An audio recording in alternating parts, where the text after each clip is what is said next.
public internet. We'll discuss the details surrounding this lawsuit and more of today's top headlines. I'm Ernie Manouse. And I'm guest host Craig Hlavaty. We'll also talk to Sergeant Tracy Hicks from the HPD Auto Theft Division, who will discuss the rise of car break-ins in the city as well as prevention and safety tips. Plus, we'll also learn about the weekend's Gran Fondo Texas charity bike ride. And as always, we want to hear from you, so give us a call or text us at 713-440-8870 or email us at talk@hellohouston.org. You can also watch us live on YouTube by going to houstonpublicmedia.org and clicking the purple box.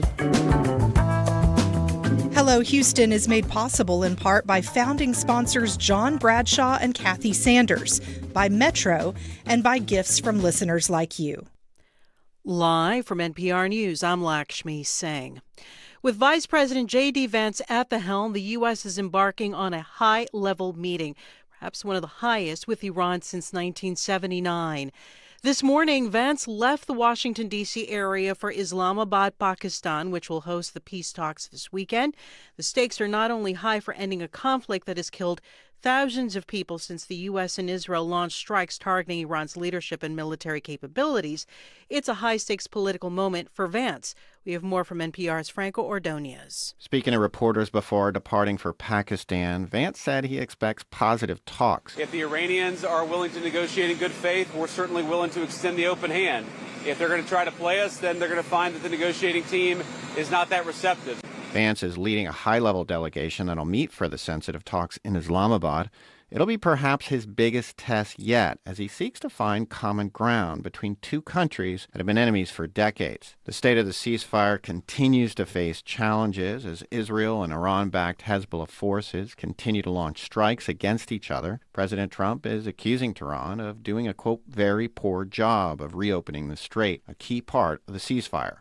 Franco Ordonez, NPR News, the White House. A wartime surge in energy prices caused a spike in inflation last month in the U.S. NPR's Scott Horsley reports on latest figures from the Labor Department. Consumer prices in March were up 3.3% from a year ago. That's the biggest annual increase in almost 2 years.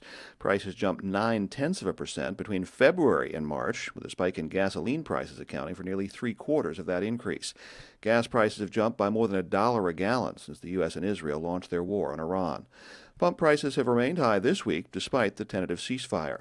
Higher prices for jet fuel also pushed up prices for airline tickets last month, while grocery prices were down.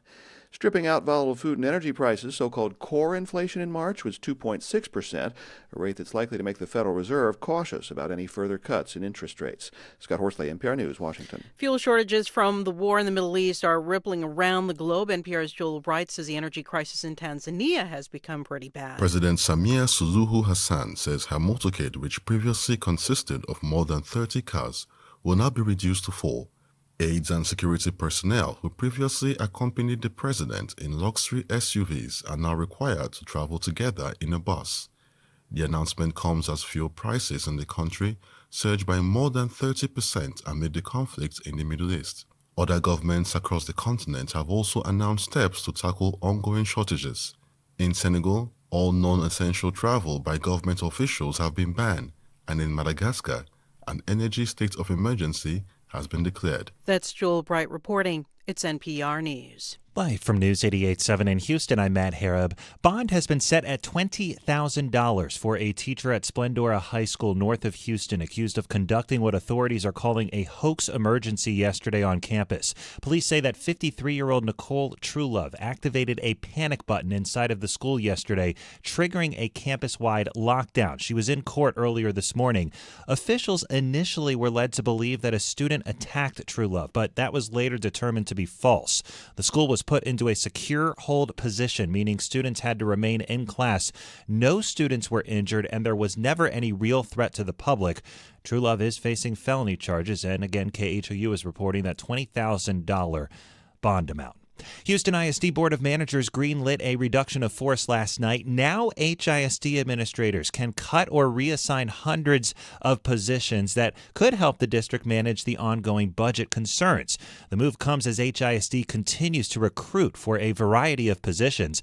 Elected trustee Maria Benzone criticized the district's conflicting moves. If you RIF and recruit at the same time, The problem was never about the budget. HISD officials did not say how many positions would ultimately be cut. 3 people were sent to the hospital earlier this morning after a crash involving a Harris County Precinct 5 deputy. This happened around 3:30 in the morning. Authorities say that the deputy's vehicle T-boned a van that ran a red light. The officer did suffer major injuries, according to authorities, but is expected to recover. The conditions of the people in that van are unknown. And the Artemis II crew members are making their return to Earth this evening in their final public discussion from space. The crew members spoke to the legacy of their mission. Here's pilot Victor Glover. I hope that we connect back to when we went to the moon the first time and we started calling big things that humanity accomplished moonshots. And we take ownership of this moonshot and realize that we can do it. The crew is expected to splash down off the coast of San Diego around 7 o'clock Central Time this evening. I'm Matt Harrop, News 88.7. Support for NPR comes from NPR stations. Other contributors include Fisher Investments. Fisher's dedicated team of specialists provide resources on investing, retirement income, estate planning, and more. Learn more at FisherInvestments.com. Investing in securities involves the risk of loss.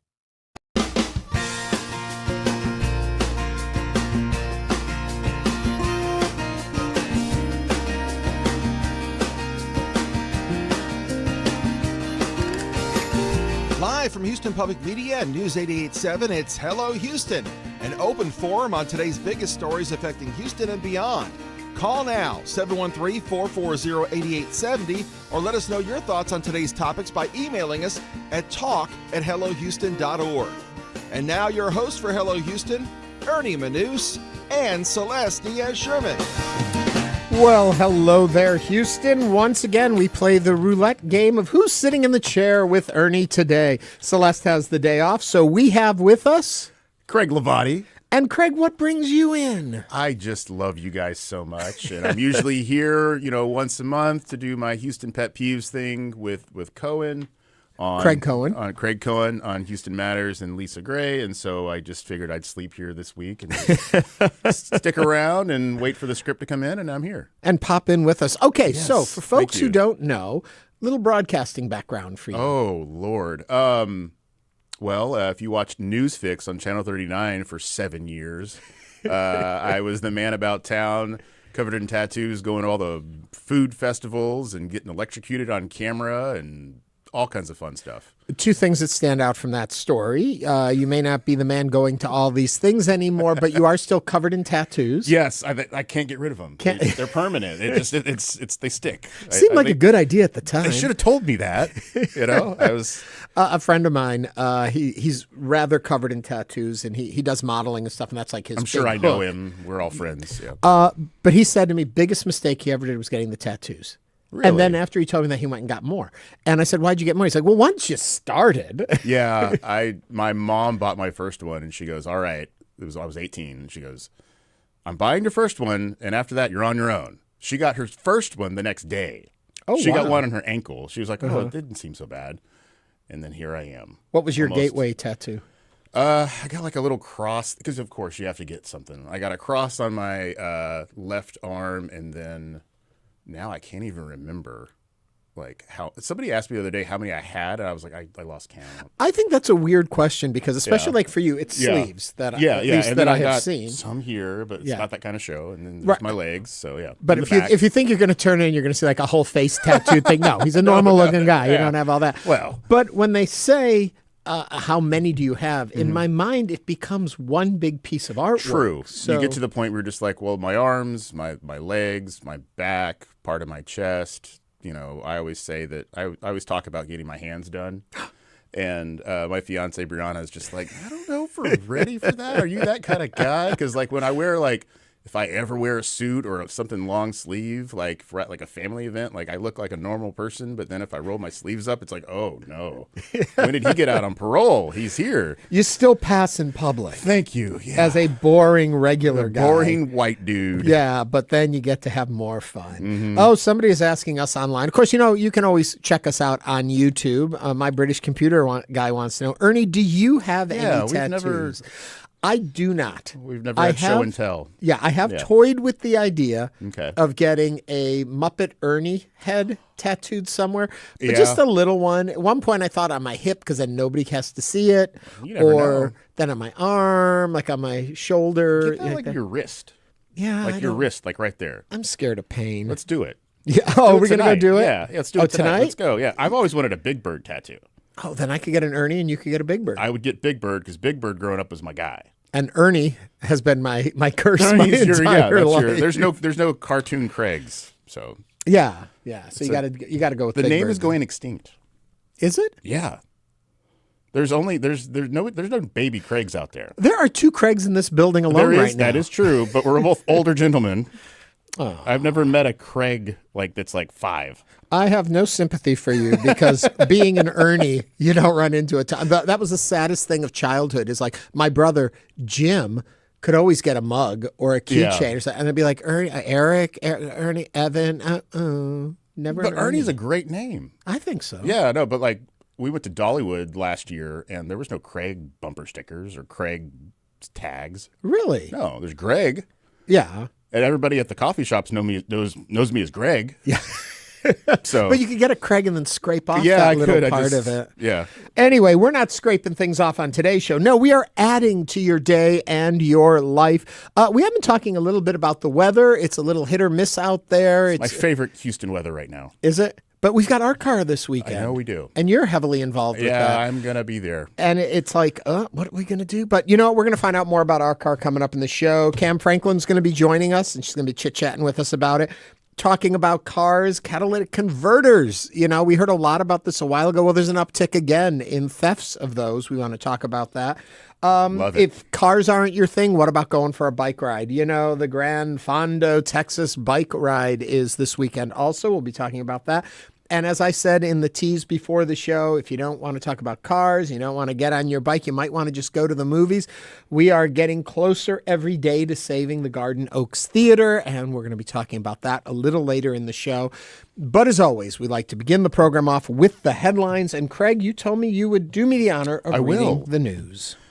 19 camps in Texas have filed a lawsuit seeking to invalidate a new state requirement for them to install end-to-end fiber optic facilities in order to operate this summer. The requirement that the camps install fiber optic internet does not make their properties safer, violates the state constitution, and state law could prevent them from opening, the lawsuit said. The group of camps, which includes Camp Champions, Camp Longhorn, and Tejas Ministries, said in the suit that companies advised them that the service either could not be supplied, could not be confirmed as end-to-end, a term the lawsuit said isn't defined, or would cost an amount that greatly exceeded their resources, end quote. The suit filed in a Travis County State District Court offered examples. Camp Liberty, in one extreme, received a quote of $1 million in upfront costs, plus a $3,500 service fee per month over 5 years. Camp Longhorn received a quote of more than $1.2 million. So fiber optics in the camps, that's good for connectivity, I'm assuming, with the families and the kids and emergency alerts. Harkening back to what happened last summer, sadly. Yeah. What are your thoughts on that? Give us a call. We want to chat about it. 713-440-8870. You can text or call or even email us at talk@hellohouston.org. I guess my initial reaction to this is, yes, connectivity to these camps is of dire importance, and we saw that over last summer. But fiber optics, I know it just from having wanted it in my home for the longest time. Yeah. And without connectivity in the area, without the infrastructure being in place, the cost was always prohibitive. $1.2 million. That's... To get out to a rural area where a lot of these camps are located, that's when it becomes so ridiculously expensive. Part of the camp, too, like you're kind of cut off from technology? Yes. And that's why. Obviously in an emergency situation, if there's a flood, you need to be, but people send their kids out there to get away from screens.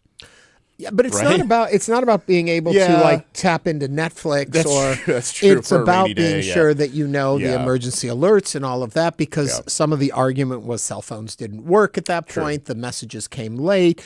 The thing that always baffles me about this whole thing, and we can even talk with Michael Adkison about it when we get to it later on, is that we can connect with the spaceship that's up on the other side of the moon. Yes. Yet to connect to a camp that's in a rural community seems hard to do.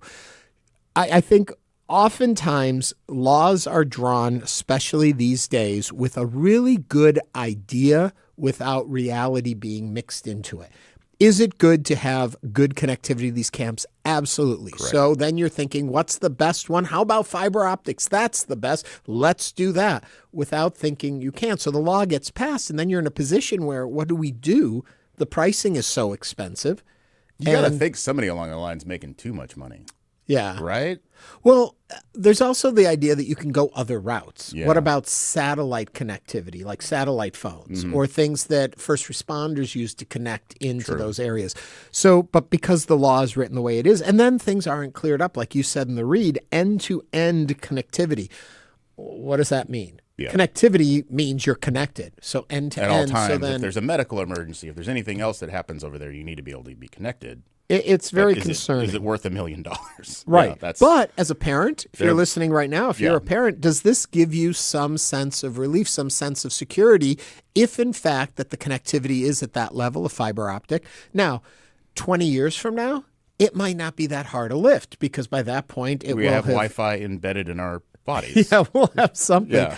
But they keep stretching the area. As I said, I tried to get fiber optics for a long time. Well, now it's in my neighborhood. And when it came in, it was cheaper than any other form. That's what I hear. But before that, it was outrageously expensive. Or how about, remember T1 lines? Yeah. Oh, my God. I Great wanted for a illegal T1 downloads. line. Great for illegal downloads. I don't know. I heard. I know I read a story nothing one time about that. It's great for. Sean writes in on our YouTube, they're not watching Netflix. They need solar power stand-alone energy alert systems. That's great. Yeah. That's a really good point. You know, do we have the power? Do we have what we need? Do we have everything in place? My British computer guy says it would probably be cheaper to add new cell towers. That's another idea. And that would help the communities too. Right. That are already out there anyway that need connectivity. Yeah. Actually, my British computer guy and I line up so often in what he thinks. He's one of our number one, if not our, he is currently our number one commenter. I agree with that. I think that's a great idea. But see, that's the problem.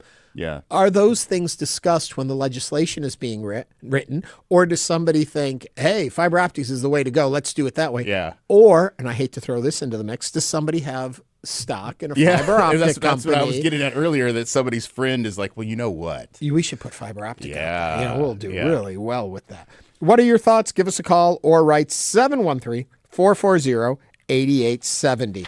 Let's move on to, they want us to grab story 3, which is yours again. Okay. So flip over to the House Bill 2844. I'm excited for this one. House Bill 2844 was passed last year and goes into effect July 1st. The new state law outlines the Department of State Health Services will create a statewide operating permit that will apply to any food truck in Texas. Food trucks, near and dear to my heart. Mm-hmm. Currently, food truck owners must pay each city's permitting fees to operate there, which can cost up to several $100s per jurisdiction, even though inspection requirements are largely the same across cities and counties.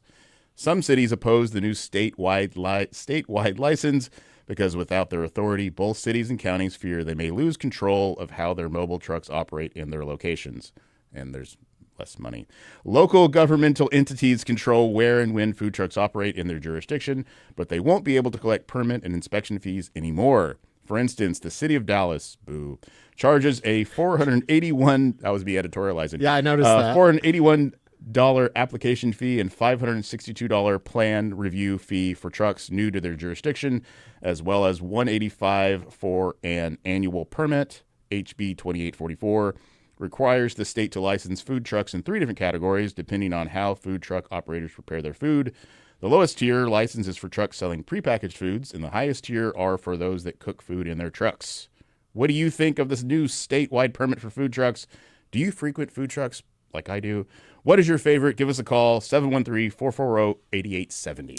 First off, just for a little bit of a disclaimer here, in your real job, outside of sitting here and chatting with me, you work in a PR company that handles a lot of restaurants and food entities. True. So you bring a unique understanding of this world to this. And my question is, how different is what they're proposing on a statewide level is different from what actual restaurants have to go through? Restaurants, it seems to me, brick and mortar. It's way more expensive and way more stringent. I mean, I know of restaurant owners that wait months to get something approved. But so there are regulations of this True, type at the yes. state level for Yes. brick and mortar Yeah. places. And I guess an argument would be the willy-nilly-ness of different jurisdictions, how they regulate and what they do. Should the state have a more permanent policy across the board, if that's what I'm taking from this? It seems like there's just more overreach. I guess Yeah. you would say that too. Like, let people, as long as they're healthy and they're not, serving tainted bad food. But then how do we know that if Exactly. we're not going through? Yeah. And right Yeah. now, do you know what we do in the city of Houston when it comes to food trucks? Do you know what kind of qualifier they need, or can anyone just grab a truck and go out? No, there's a lot of red tape. I know that much. And back in the day, a lot of my friends started out their restaurants as food trucks, and then they became restaurant moguls. We know tons of stories about that. So I think we're on third or fourth wave food truck world right now in Houston. A lot of the first and second wave guys now, they own 7 restaurants and they're living the high life. I know that back in the day, it was even hard to get food trucks parked inside downtown Houston. Mm-hmm. And I remember that was a big deal when that got changed. And then there was food truck festivals and it became a big thing. Right. But I do know that it's a little bit more stringent, I think, for food trucks just because of the flighty nature of that world. But Yeah. I think they're trying to keep things locked down and there is more room for contamination. With restaurants like brick and mortar, they have their whole other set of rules. Yeah, I think that I don't know if that was the correct answer, but I don't know if there's a correct it's answer or stringent not. for everybody. I know that much. If you have a food truck and you deal with this in the city limits or even in the county, and you want to share with us what you had to go through to get your truck okayed to be on the street, or and bring your serving truck people, here and feed it's us. lunchtime. We're hungry too. We don't know what you. I'm not responsible for what Craig says. What was your favorite food truck, or what has been your favorite food truck in Houston? I'm not much of a food truck guy. Okay. I like food. True. And if there's a We both food do, truck yes. outside, I'm eating at it. Okay. So do I say, I think that's kind of the joy of a food truck is it's convenience food. True. So yes, if I'm going to go to a restaurant, I'm thinking about what restaurant am I going to, where am I going to be, what's in the neighborhood, what do I want to eat. If I'm hungry and a food truck is out there, I'll go over to that food truck and get something to See eat. what's up, yeah. Because I think the nature of them moving and changing and shifting, it's always kind of a new adventure. True. I know, and I have trouble following where a food truck is. Yeah. I like a food truck. Before they're always Instagram, like- it was you didn't know. You were kind of flying blind. You'd show up to a bar and Right. there'd be a guy out there and yeah. That's the world I still Yeah. live in. There is a food truck right down the street from my house that has tortas and tacos and all kinds of really cool That's Mexican the backbone stuff. of Houston food heritage. Are those really And cool I trucks wanna go by there the gas station? Yeah. all the time, and I never do. Do it. I'm going Bring to. some cash. A little Spanish. Cash is king. Make it happen. There was one back in the day in Montrose called Monster PB&J, and it was just gourmet peanut butter and jelly. Now, see, this is my problem with them. Those were amazing. Because they are so specialized Yeah, sometimes. yeah. If that's not what I have a taste for. Now, Okay. this is fixed with food truck parks and Yeah, things like yeah. that. Or where our station is located on the University of Houston campus. And occasionally they'll have a bunch of food trucks out there. And that's kind of cool because you can go and pick and choose what you want. What I would like to see is an amusement park of food trucks where you pay one price to get in and then you can pick and just play. Kind of Tip like as you will. Yeah. And okay, kind of like a fast pass. Yeah, yes. The a Disney World Fast Pass yes, for food trucks. I would dig that. Who's with me on that one? I want to tell you, we got a text that came in that said, first off, happy to hear Craig is still as exciting to hear on the radio as he was on TV. 9 years is long enough. And with situation regarding, back to fiber optic internet on campgrounds, should more go into preventing more chaotic happenings from happenings a la last year's flood? Okay, that's for us to consider, and it is nice to hear Craig back online. Thank you for joining us and being with us for the next 2 hours. He has committed. There's You're no keeping me. escape. You're keeping me. I'm still here. Yes. Coming up, we're going to find out about those catalytic converters. What's happening to them? Who's taking them? How do you keep your car safe? All that and more coming up on Hello Houston.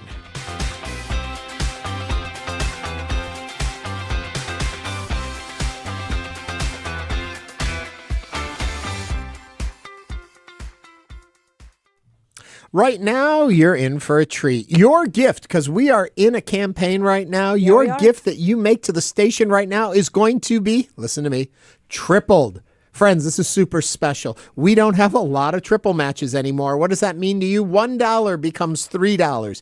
But I don't want you just to give $1. No, there's so much you can unlock at the levels that you give a gift at. Why not try becoming a sustaining member at $40 a month? To us, that would be $120 a month, but it's still just $40 to you, and it supports all the fine work you love right here at Houston Public Media. Right now, do us all a favor. Go to houstonpublicmedia.org/donate and make that gift, or give us a call. It's 888-909-0887. We want to thank Dr. Carol Baker and Tom Anderson. They are now tripling your donation. They're the ones doing it, and I can't do it alone. Who's here with me? Chloe Barcelona. And Chloe, they know you from the background of Pledge for so much, but you're in the limelight right now. Exactly. I'm on the back of Pledge. I'm putting all this together, and right now I'm telling you that we have a triple. We don't have triples a lot.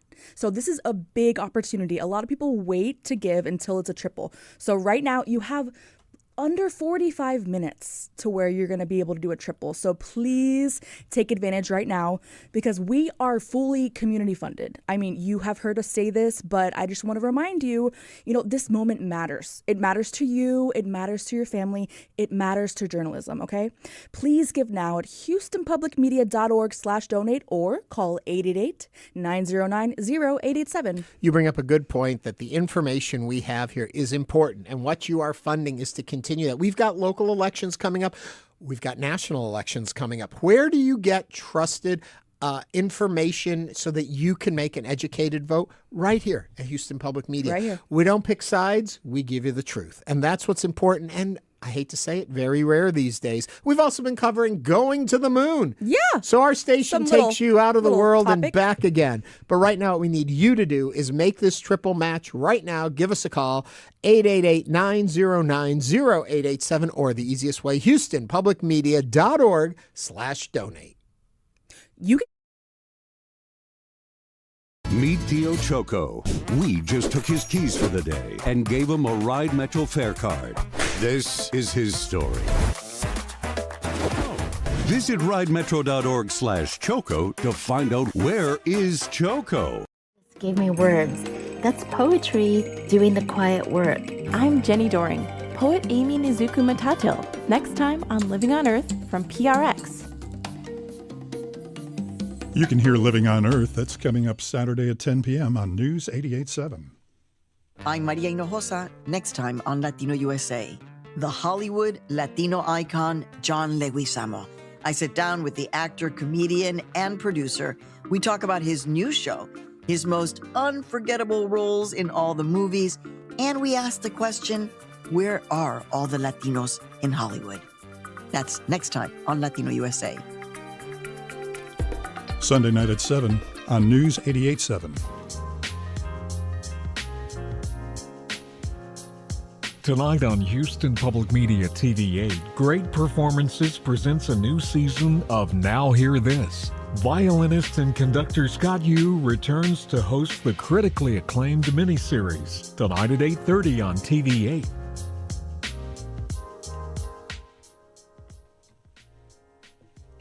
Because you're listening to Hello Houston right now, a show that gives you more than just headlines. It provides context, community, and connection. You hear from experts, local leaders, and everyday people. You get the complete picture, and that only happens with your support. This journalism is powered 100% by listeners. That means you make it possible. If this show matters to you, take the next step. Give now at houstonpublicmedia.org/donate. Houston Public Media is licensed to the University of Houston System, governed by the UH Board of Regents. Information about open meetings, dates, times, and locations is online at uhsystem.edu. And now back to Hello Houston. To comment on today's topics, call or text 713-440-8870 or email us at talk@hellohouston.org. And now, Ernie Manouse and guest host Craig Hlavaty. The Houston area has seen an uptick in catalytic converter thefts, including an incident late last month that targeted a FedEx facility where 10 trucks had their catalytic converters stripped. So, what prevention and safety tips should Houstonians follow to keep their cars protected? What should you do if your car is stolen or stripped for parts? And are certain vehicles more at risk than others? To tell us more, we welcome Sergeant Tracy Hicks with the Houston Police Department's Auto Theft Task Force. Sergeant Hicks, welcome to Hello Houston. If you'd like to join the conversation, call or text at 713-440-8870. Hello, Sergeant. How you doing? Hello. How are you? I am glad to be good. here. I have had. I spent $500 to get a cage put on my catalytic converter on my truck because back in during COVID times, about 6 years ago, it was a new hobby for people in Houston to steal catalytic converters from parking garages. So I have some experience with this, and I had to do the thing. I'm glad to hear you were one of the good ones, the smart ones that actually did that. We tried to get that word out when it was happening. I think it was 2020 is kind of when it exploded. Yeah, and we were doing a lot of public media and PSAs out there trying to tell people, there's a lot of easy ways to prevent this, and we my undercover guys and our proactive guys here, following these guys that steal cats. Even today, recently, I talked to them and they said, they follow guys. They've looked underneath trucks and then they move away and they're like, oh, I wonder why they didn't do those. And then actually go check that truck and realize that that person has a plate or a cage already on their cats. And they just we're actually seeing a lot more of it, and that's a good thing. I figured it was cheaper than getting a rattlesnake and just leaving it under the truck. Yes, I've seen a lot of funny internet memes of things that people have put underneath their truck. Yeah, I had to spend a whole deal with that, but now I'm safe and I feel better. So right, it's kind of a set it and forget it, and you sleep better at night, especially.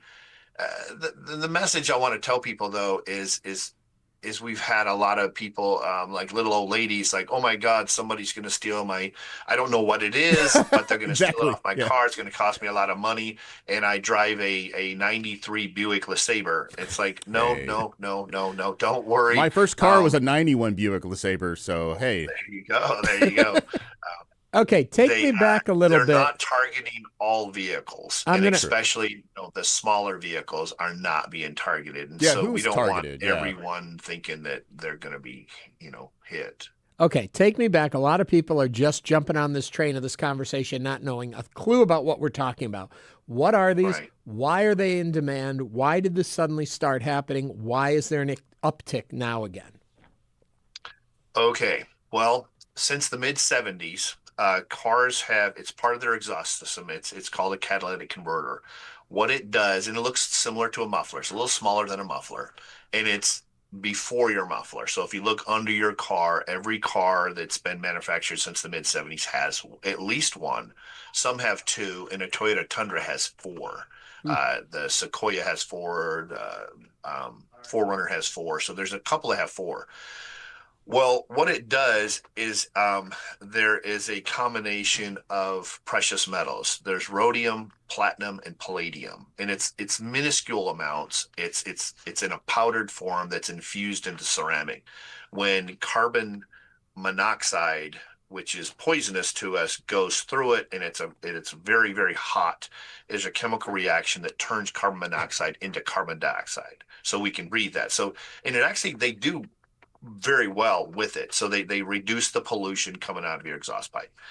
Well, what's happened is these metals, they're precious metals, like gold or anything else, but there was a shortage of them with COVID hitting. And honestly, in China, they didn't have catalytic converters on their cars. India did not. And about 5 or 6 years ago, the pollution, they said, oh, maybe we should do something about it. So we have two major players with huge amounts of cars that wanted to put catalytic converters on their cars. So the metal shortage just exploded. And then with COVID, it was a perfect storm. So at the time, rhodium, which is one of those metals, was over $30,000 an ounce. Whoa.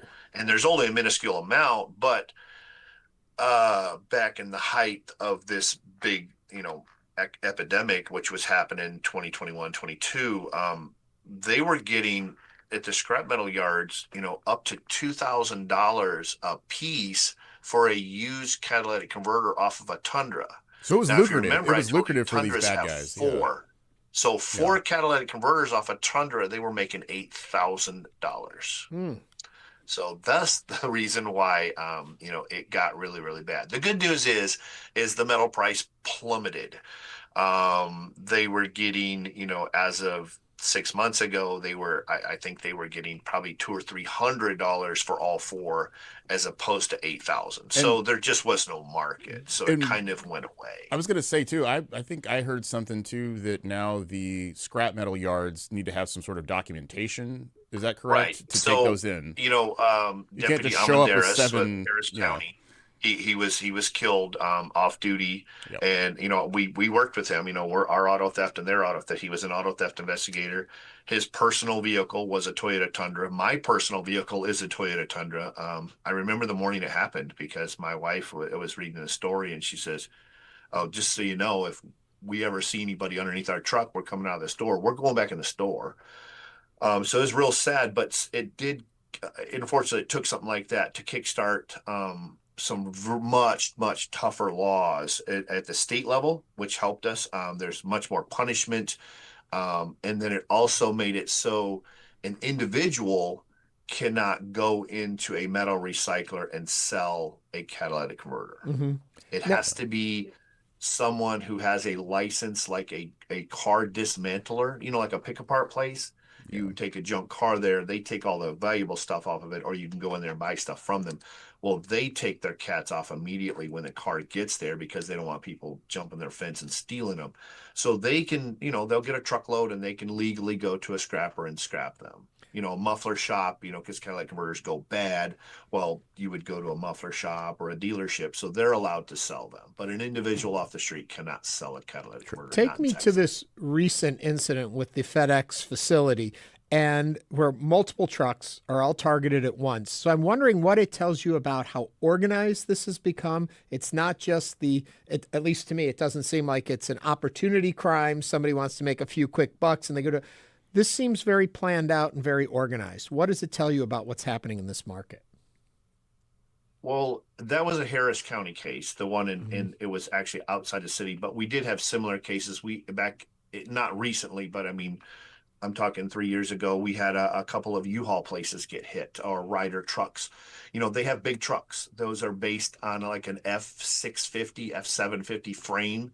So the bigger the truck, the bigger the catalytic converter is going to be. So that's meaning more money. And if U-Haul places are similar.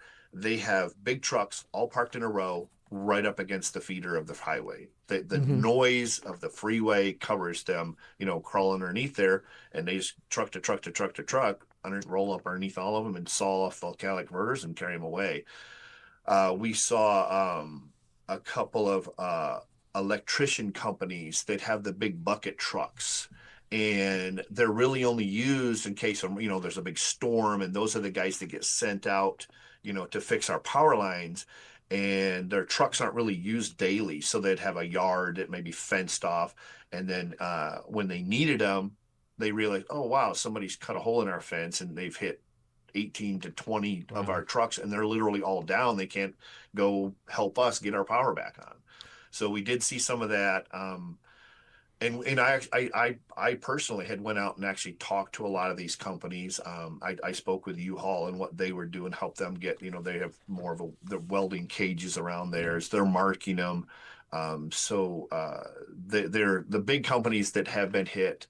They have a lot more precautions, better alarm systems for their yards, security guards or whatever. So the people that did get hit, they definitely didn't want to get hit again. We're speaking with Sergeant Tracy Hicks of the Houston Police Department's Auto Theft Task Force, talking about the surge in catalytic converter thefts. If you'd like to join the conversation, give us a call, 713-440-8870. What I keep hearing us talk about here is how easy these things seem to be to steal, and the idea that the consumer should put a cage or a panel or something underneath it to protect it. Should the responsibility be on the owners? Are the car manufacturers themselves looking at this weakness and coming up with ways to protect them? Well, I don't even want to go down that road. It's a bridge too far. I've been in auto theft for 20 years, and I've had discussions with auto manufacturers. And I say, hey, why don't we do this or why don't we do that? And I will put this question back on you. If my Tundra's catalytic converters get stolen, this was years ago. I'm not quite sure the price, but I went to a dealership. I went to the actual dealership. I bought mine off the North Freeway 45 North near Spring. And I said, hey, if I was to bring you my Tundra and the cats were cut off of it, how much would it cost me? He says, depends on how much damage they do. It said starts at about $8,500 and go up to about $12,000 to fix your Tundra, to put them back on there. So where do you think those new catalytic converters come from? The dealership. You're going to go to the dealership. Right. Well, that is the manufacturer. So I'm thinking, well, why would the manufacturer help us keep our stuff? Because they're just going to make more money by selling us more parts. So you can make that investment for the cage, and you would, the same way with stealing cars. I mean, how yeah. they don't make cars harder to steal? Well, if someone steals my $100,000 Denali, well, I liked it. I'm going to go buy another one. So Are there alternatives? Are there alternatives to the catalytic converters? So is there something? Are there alternatives? Is there something that car manufacturers are looking at to do something different? That's the thing is in Harris County, I'm not. We had the emissions control for a long time. If you live in a county with over 1 million people, there still is an emissions test. We can't take them off. Your car doesn't need it. It's an EPA, thing. But is there something that's an alternative to it, or is this with the precious metals the sole way they can do it? The thing is catalytic converters aren't just on cars. A lot of factories, their smokestacks actually have gigantic catalytic converters when the smoke comes up through, so the metals and the idea of how it works is not just in the auto industry. Okay. And if you can think about, I mean, you're an ATV. I have a side-by-side that has a catalytic where every single combustion engine is supposed to have one on it. I don't know if like lawnmowers, but every vehicle has a catalytic converter. So there's such a need for those metals, and that we haven't invented anything that can replace it yet. Very last question as we let you go, though. What should people put on their cars? What do you recommend they do?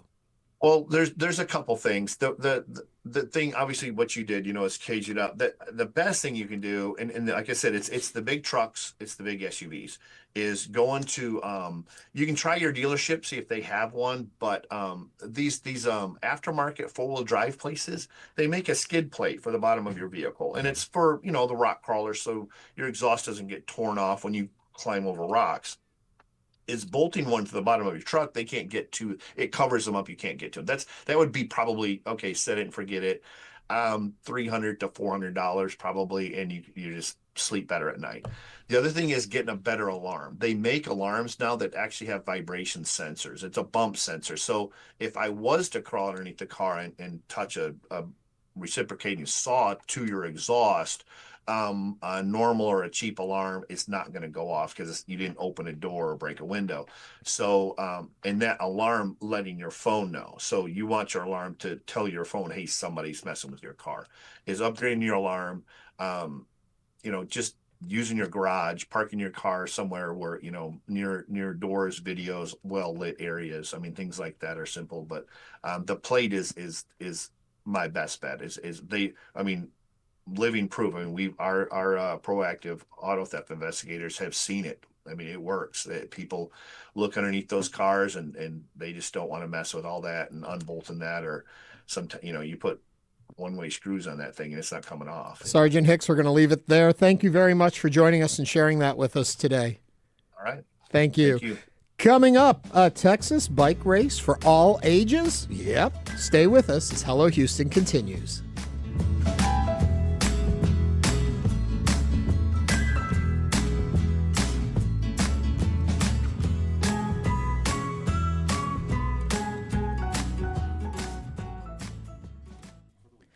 And we are back with you, not with our show, but with something even more important. We are in campaign right now, and it's your cooperation in this campaign that allows us to continue to do the show that you are listening to.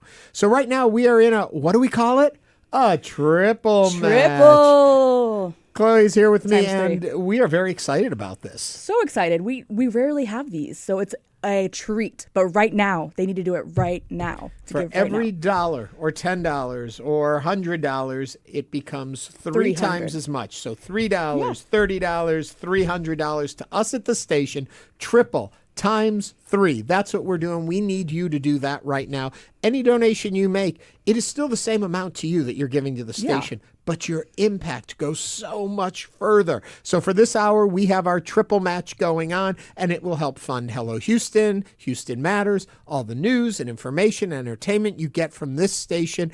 And you know, this is our first year without federal funding. So right now, we need you to act to support the stories, the conversations, the investigations, and the voices from our community. Just go to houstonpublicmedia.org/donate or give us a call at 888-909-0887. And you know, Houston is about to be on the global stage with the World Cup, and we've been telling you how the city is preparing, what it means to your neighborhood, and how it's going to affect our economy.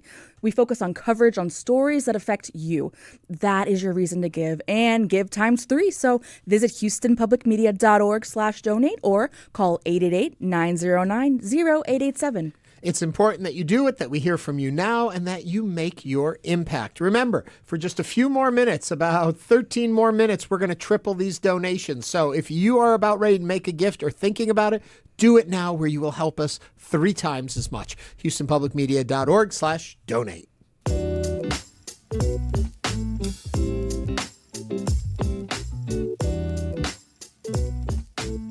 Support. Meet Damola, songwriter, world-class violinist, and award-winning multi-genre artist. We just took his keys for the day and gave him a Ride Metro fare card. Visit ridemetro.org/Damola to learn more about his ride.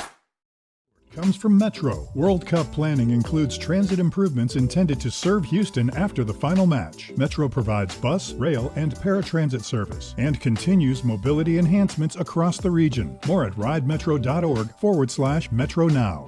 Support for Houston Public Media comes from Drexel University, an R1 research institution according to the Carnegie Classification, affirming Drexel's commitment to experiences that positively impact society. More at drexel.edu. Support comes from Base Power. As hurricane season approaches, Base offers energy plans with automatic whole home battery backup with new extended outage protection. Eligibility details at basepower.com/NPR. Support for Houston Public Media comes from listeners like you and from Live Nation, presenting David Byrne, Friday, April 24th at Smart Financial Center in Sugar Land. Tickets and more information available at livenation.com. Support comes from Amazing Place, an area resource for navigating dementia and nurturing brain health. Its day program helps adults with mild to moderate dementia engage with others and rediscover a sense of purpose. Details at amazingplacehouston.org.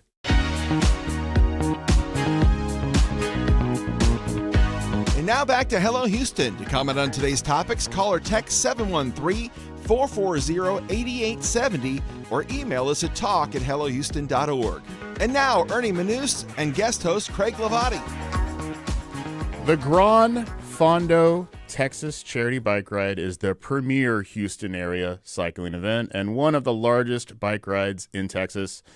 Beginning in 2011 with its first ride, the event has become a huge favorite for many riders, with feedback showing a 95% approval rating since 2021. This year's bike ride will take place this Sunday, April 12th in Montgomery, Texas. To tell us more about the event, we're joined by Bob Pohl, Director of Sponsorships for the Gran Fondo Steering Committee, which organizes the ride. Bob, welcome to Hello Houston. Where's your bike? Good morning. How are you guys doing? We're doing good. We're doing good. I figured we'd get the call. I figured you'd be on the bike today, but you're in the house. I was on yesterday. Good. Yeah. The very first thing I need to ask you about, and it really isn't necessarily about the bike, but it is about a 95% plus favorable rating on an event. I got to tell you, any event, you're not going to see that kind of rating. So what is it you folks have tapped into that makes this ride not just successful, but has made it enjoyable for everyone, that they have this feeling about it? What do you know that so many people don't? Well, for example, this would be my 24th MS 150 that this year for me. And we're surrounded, the steering committee and the volunteers are made up of people like me who've been in the cycling community for years. So we know we have a pretty good idea what the riders want in their experience, as well as an opportunity for them to stretch their legs and get some training in, or just have a good experience out on the bike. So what we've done is surrounded the event with really positive things. Like, for example, we serve a lunch through Primo Hoagies. And these hoagies are amazing. If you've never had one, they're really good. I perked up at hoagies. I will every time I eat one, I grow a chin. So, but it's good because you're riding the bike, so you need those extra carbs. That's fine. But they're absolutely fabulous, and so the riders love it because if you're riding all these miles, you want something to sustain you, and hearty and be good. We also have banana nut bread that's provided at each rest stop. Each rest stop is fully supported, bathrooms, water, pickle juice, all kinds of things that just really help the rider have a good experience that day. Also, it's fully supported with police and volunteers. And we have some amazing sponsors that really step up and help out with the program. Well, you're doing it right, obviously. But for people who don't know what it is that you are doing, talk to me a little about the ride itself, how long it is, where it goes through, what is the point of the ride too? Thank you. Typically, it's 2 weeks prior to the MS 150, and it's always on a Sunday. And the reason for that is people who are training, as you get closer to the MS 150, which is a 2-day event, you want to get a 2-day ride in so you can see how well you'll do. So this one pairs up nicely. It's 2 weeks prior to the ride. So our ride's on a Sunday. And depending on your skill level, where you are in your training and what have you, they have a 32, they have a 46, they have a 68 and 100-mile route. And it takes you north. You start at Montgomery High School, and you go north and you take some really nice roads.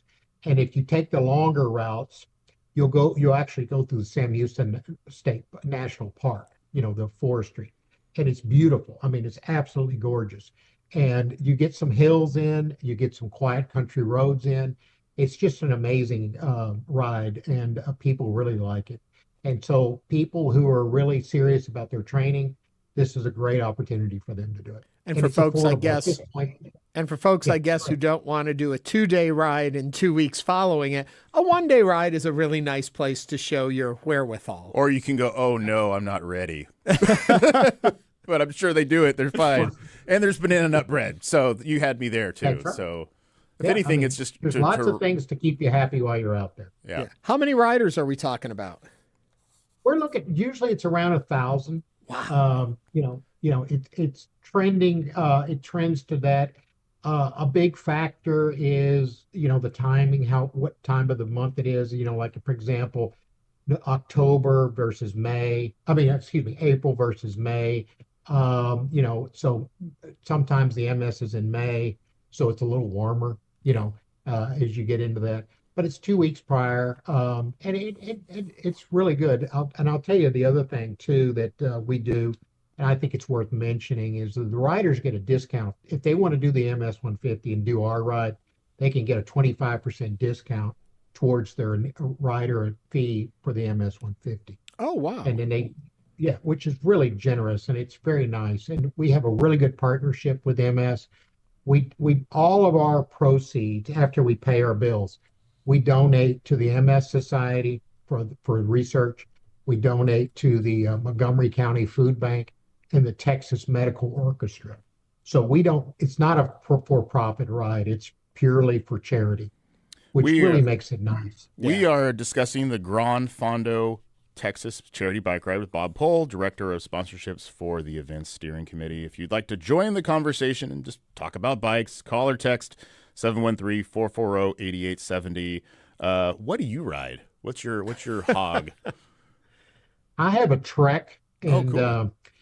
It's a great bicycle. A few years ago, I had to get a new bicycle, and they're like cars, you get all these options when you're in there buying a bike. Too. So I went ahead and elected to get the electronic shifters, which is pretty cool. Wow. And so when you ship now, it has a battery power and it just ships it automatically for you instead of hearing that cha-ching, cha-ching, cha-ching. And especially when you're in the hills, it's pretty nice. And I'll admit this. I'll admit this. I've said it before. I don't know when to change gears on my bike. And I did the MS-150. I did the 4-day AIDS ride from here to Dallas. And I never changed gears because I don't know why to change the gears. So to hear that there's one that electronically changes, that's even better, but I still don't know why. That's another day. That's another call. We'll have another I know. conversation Somebody's got to about explain that. to Ernie how to ride a bike. Bob, thank you very much for talking with us today, and good luck on the ride. Thanks, Bob. You're very welcome, and thank you both for having me, and it's always a pleasure. Say hello to Frank for me. Will do. Send some banana nut bread to us. Bob too. Pohl is the director of sponsorship for the Gran Fondo Steering Committee. The Gran Fondo Texas 2026 will take place this Sunday, April 2nd, in Montgomery, Texas. For more information, the 12th. What did I say? I don't know. April 12th, Sunday, April 12th in Montgomery, Texas. For more information, visit granfondotexas.org. Coming up, we'll discuss today's top headlines, and we'll also get an update on the efforts to save the historic Garden Oak Theater. So stay with us for the second hour of Hello Houston.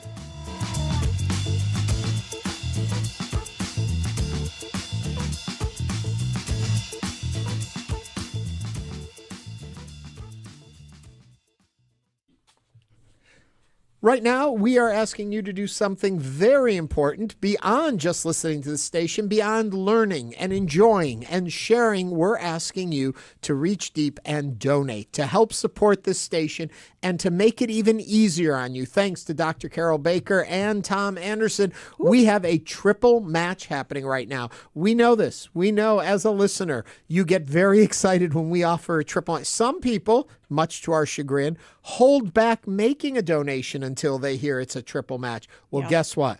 No need to hold back anymore. We're here for the next 4 minutes, 3.5 minutes. You can triple your match.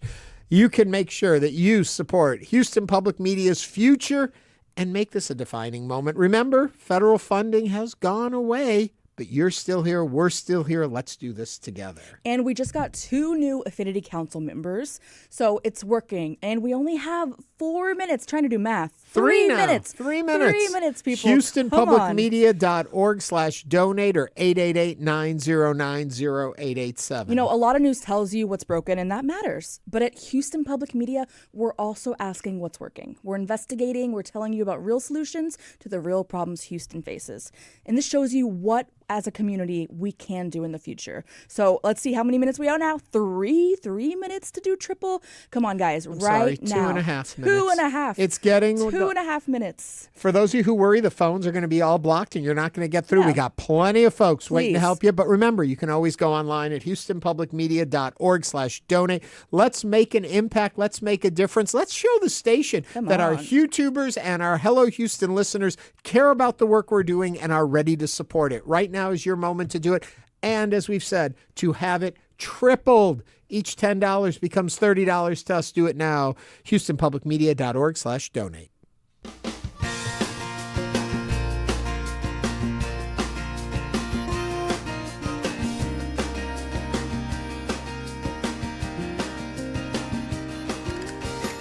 Stay tuned. There's more Hello Houston on the way. For the latest in local news, subscribe to the Hello Houston daily newsletter at HoustonPublicMedia.org. Hello Houston is a production of Houston Public Media. The opinions expressed by the guests of this program are solely their own and do not represent the views of management, staff, or underwriters of Houston Public Media. This is News 88.7.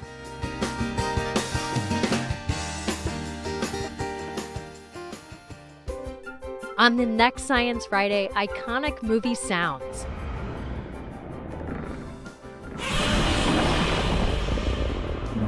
What goes into making Godzilla's roar and the grunts and screams of our favorite movie monsters?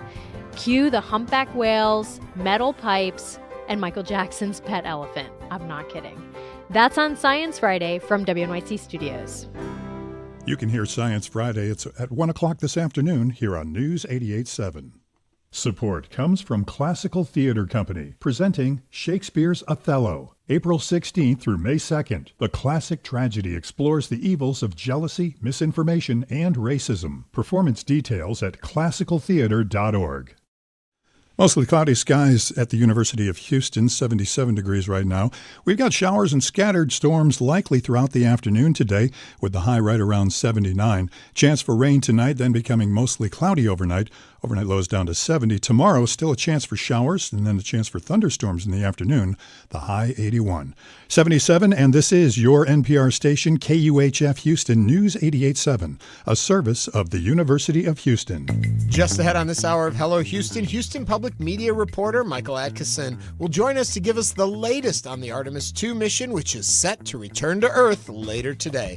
I'm Ernie Manouse. And I'm guest host Craig Hlavaty. We'll receive an update on the efforts to preserve the historic Garden Oaks Theater with Maureen McNamara, co-founder and director of Arthouse Houston. Plus, Kam Franklin, lead singer of The Sufferers, will join us for our regular Friday last-minute plans to tell us all about this weekend's 39th annual Houston Art Car Parade. Also, we want to hear from you, so give us a call or text us at 713-440-8870 or email us at talk@hellohouston.org. And you can also watch us live on YouTube by going to houstonpublicmedia.org and clicking the little purple box. Hello Houston is made possible in part by founding sponsors John Bradshaw and Kathy Sanders, by Metro, and by gifts from listeners like you.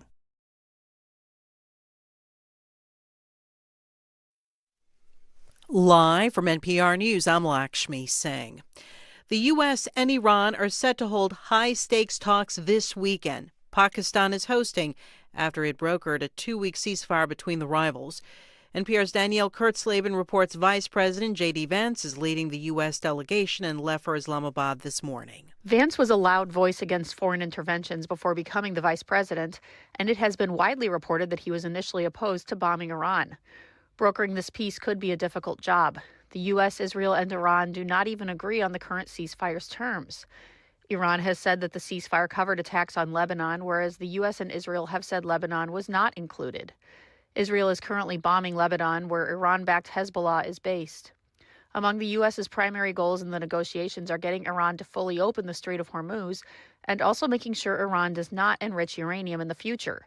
Danielle Kurtzleben, NPR News. House Minority Leader Hakeem Jeffries says congressional Democrats will force another war powers vote when they return from recess next week. A 2-week ceasefire is not sufficient. We need a permanent end to Donald Trump's costly and reckless war of choice. A resolution to limit the president's war powers was voted down in the GOP-led House last month. The newest data on inflation reflects the Iran war's impact. Consumer prices increased 3.3% from a year earlier in March. Take out the volatile energy and food categories, and core prices last month jumped 2.6%.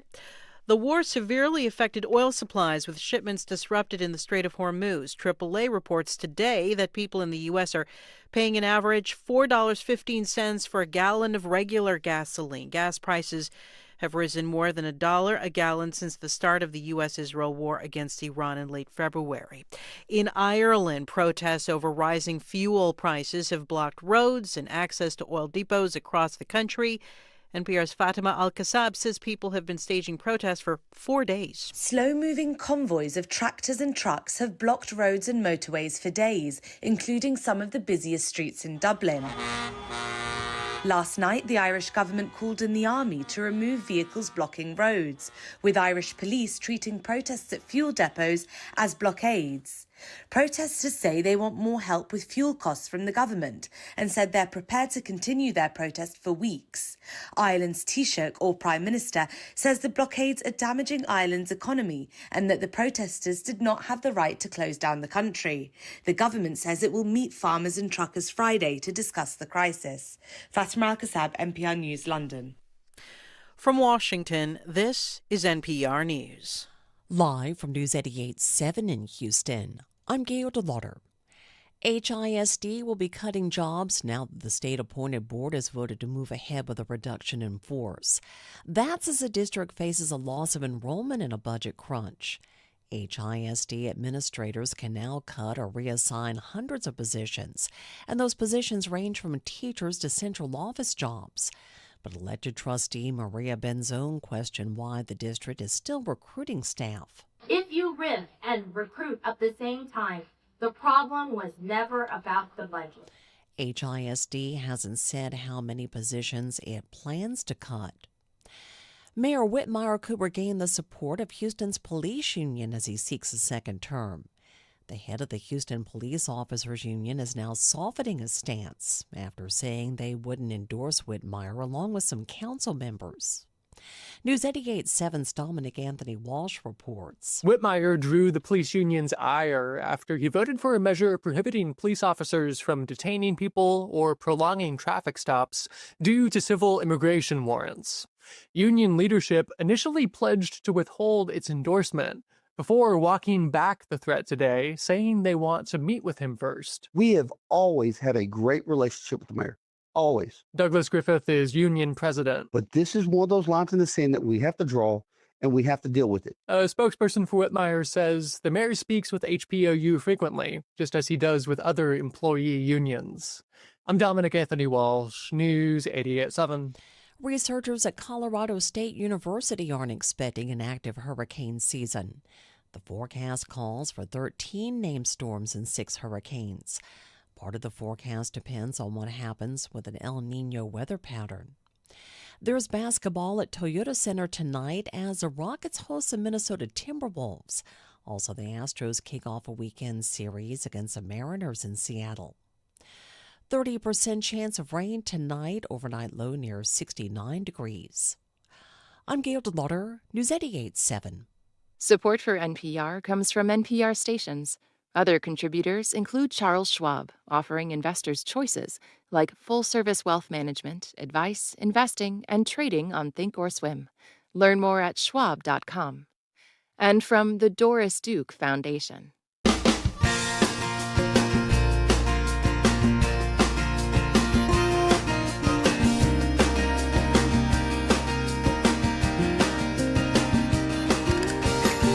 Live from Houston Public Media and News 88.7, it's Hello Houston, an open forum on today's biggest stories affecting Houston and beyond.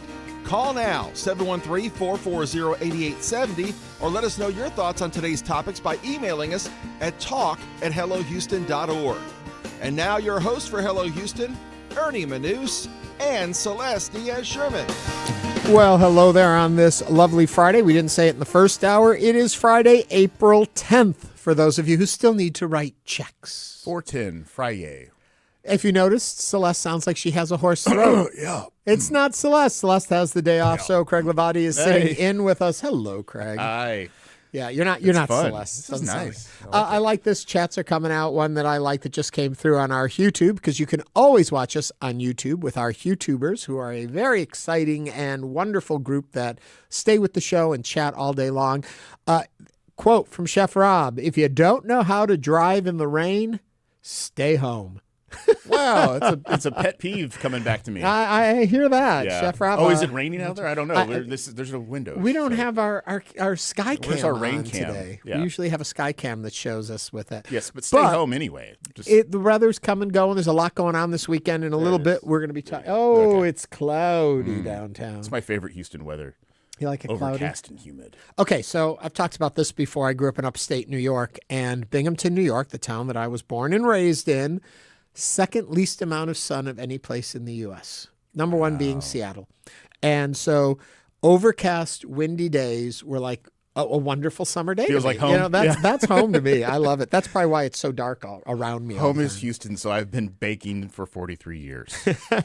And I think you're just about done. I'm just glowing. Just about there. Yeah. What I was going to say also, if you're thinking about things you're doing this weekend, we're going to be having our last minute plans come up. If you've got an event or something you're going to or something you're sponsoring and you want folks to know about it, share it with us right now. We'll compile those and share them at the end of the show. Just send them to talk@hellohouston.org or call and text them at 713-440-8870. That's still to come.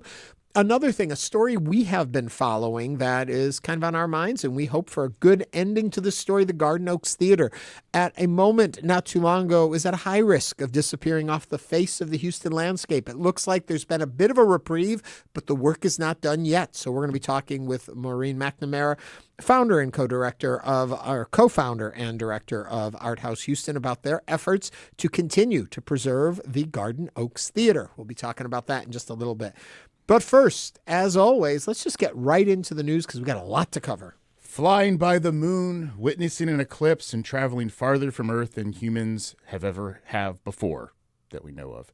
The 4 astronauts of NASA's Artemis II mission have hit many milestones since launching from Kennedy Space Center nearly 10 days ago. Now, if all goes according to plan, Friday they'll have completed their most important one, making it home to Houston. That's today. Today, Houston.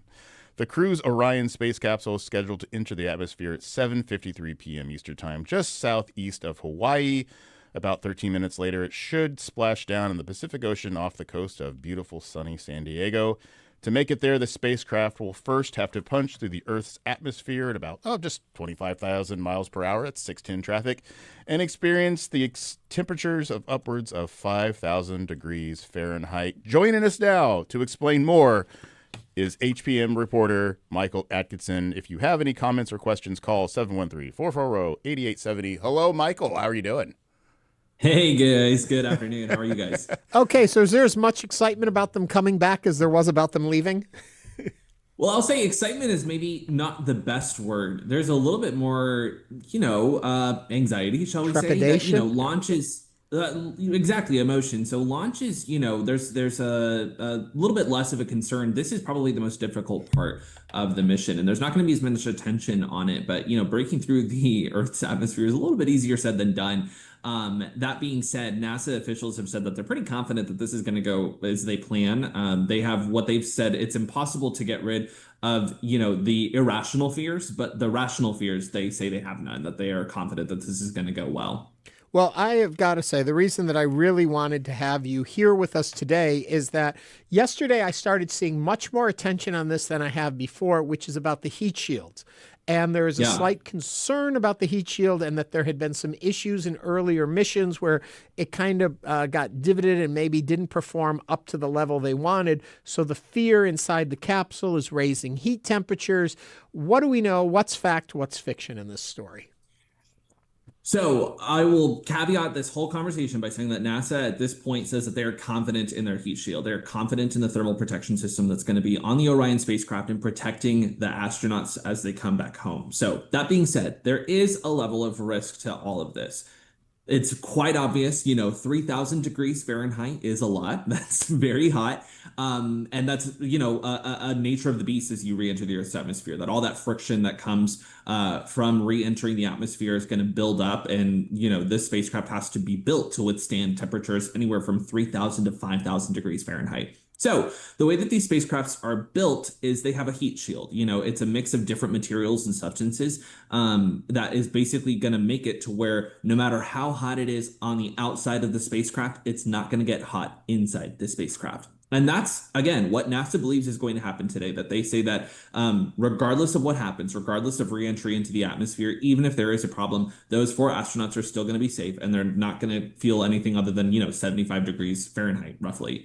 That being said, with the Artemis I mission, there was a little bit of an issue that happened upon re-entry that was discovered after the fact. Essentially, the heat had broken through a little bit. There was some gas that was not able to be released, and it built up inside that heat shield, and it caused the heat shield to crack a little bit and to be charred. So by the time they had diagnosed the issue, NASA said, we've already got the heat shield on the Orion spacecraft for the Artemis II mission, so we're not going to change the heat shield. What we're going to do is change the flight path. The idea is that this re-entry that Artemis II is going to do today is going to be much quicker and much faster. They're moving at a literally faster speed as they come back down to Earth, but that means less time in the atmosphere and less time for damage to be done to the spacecraft. So it's a risk that everyone knew going into this. The 4 astronauts knew going into this. But that being said, NASA is still very confident that even if something does happen to that heat shield, it's not going to be enough to damage the inside of the spacecraft and do damage to the 4 astronauts. I know there's a lot of technical information. No. I followed it very clearly. There's been so much talk in this mission and Artemis about the new technologies used. Heat shields have been a problem in the past, and they've used. Is it new technology they're using for this heat shield? Is this something new to the Artemis program that has been redeveloped, or are we still relying on old technologies of how to keep things from burning up in the atmosphere as it comes in? Old technologies is maybe not the best label for it, but it is the same technology. I think NASA would take issue with calling it old. I think they think if it still works. So it is the same technology generally, though. We know a little bit more about it and how it works and how it works better in certain scenarios than others. But for all intents and purposes, if you've seen those black silica tiles that lined the space shuttles that have lined previous missions, we're essentially using the same material for reentry. And similarly, we're using a same coating called Avcoat, which lines the outside of the spacecraft, or the outside of the heat shield, rather, that absorbs the heat. That's that material that in Artemis 1 could not release the gases that it was building up. And so that's essentially the same material that's been used since the Apollo era and has worked successfully for many launches. Just because we're all focused on the Artemis 2 doesn't mean that NASA hasn't been doing this for the last several decades. But that concern is still there. As I said, that even if that Avcoat kind of wears away, which is part of the mission, it's expected to be controlled as it wears away and absorbs that heat. Even if it does come to a point where it would crack those silica tiles, NASA says they're still confident that this would work. Do we have any idea how long they are in the intense heat, the astronauts? Because you talk about 3,000 degrees. I've heard it's basically half of the temperature of the sun. We see the movies. We've seen the movies where there's the splashdown. Yeah. How long are they in that intense heat? Do you know? A very short amount of time is the way that I'll put this. So we're talking about from the moment they re-enter the Earth's atmosphere to the moment they splash down off the coast of San Diego, it's roughly 13 minutes. This is very, very fast the way this all develops. They're going to be in that intense heat for about half that time, a little bit more perhaps. So it's like when we get in our cars in the summertime in Houston. Something like that, right? Yeah. Something like that. Normal, yeah. Yeah.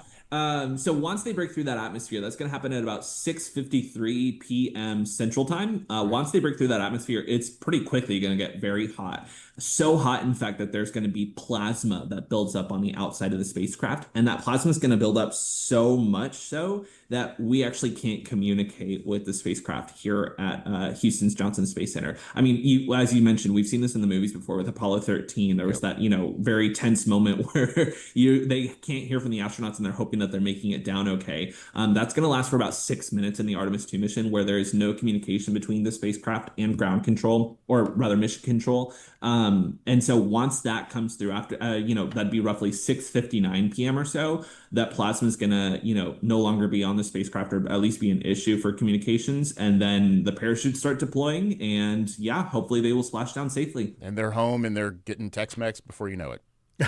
Exactly. One of my favorite. They could be back in Houston as soon as this weekend. One of my favorite things about this Artemis mission has been every morning they've been getting woken up with different music.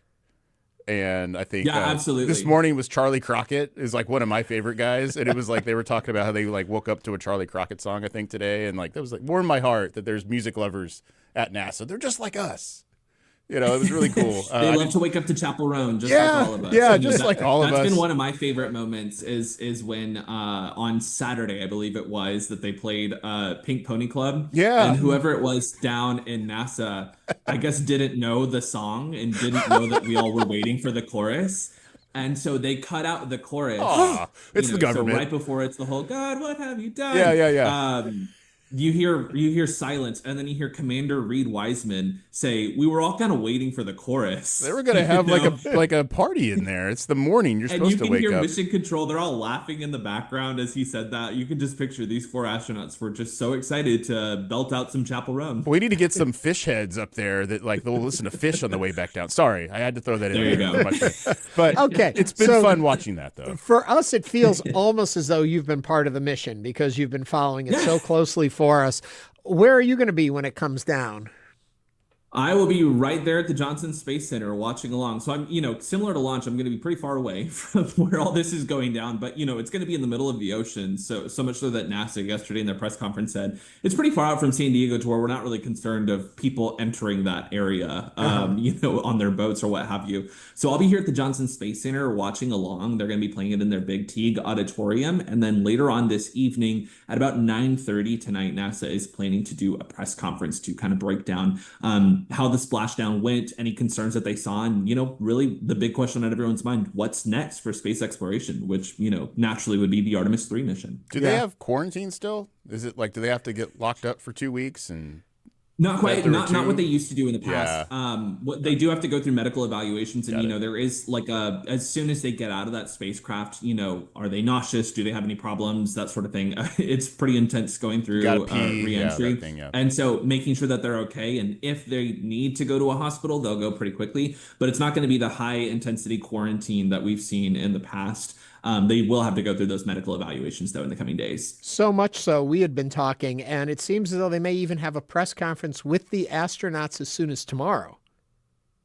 There's probably, journalists speak here. There's, not quite the press conference that we're expecting where they're taking questions and things like that. But it is possible. I know, right? But it is possible that as soon as tomorrow they are going to get back to Houston and do a big event, a big welcome event with NASA officials and such like that. We haven't gotten official confirmation just yet on their plan, but that could come as soon as tomorrow. NASA does anticipate holding a formal press conference where they take questions from the media about the mission in the next couple of weeks. Oh, wow. And I'm assuming no chance they're going to take their helmets off and somebody's going to be a monkey, right? We didn't go far enough to get to Planet of the Apes.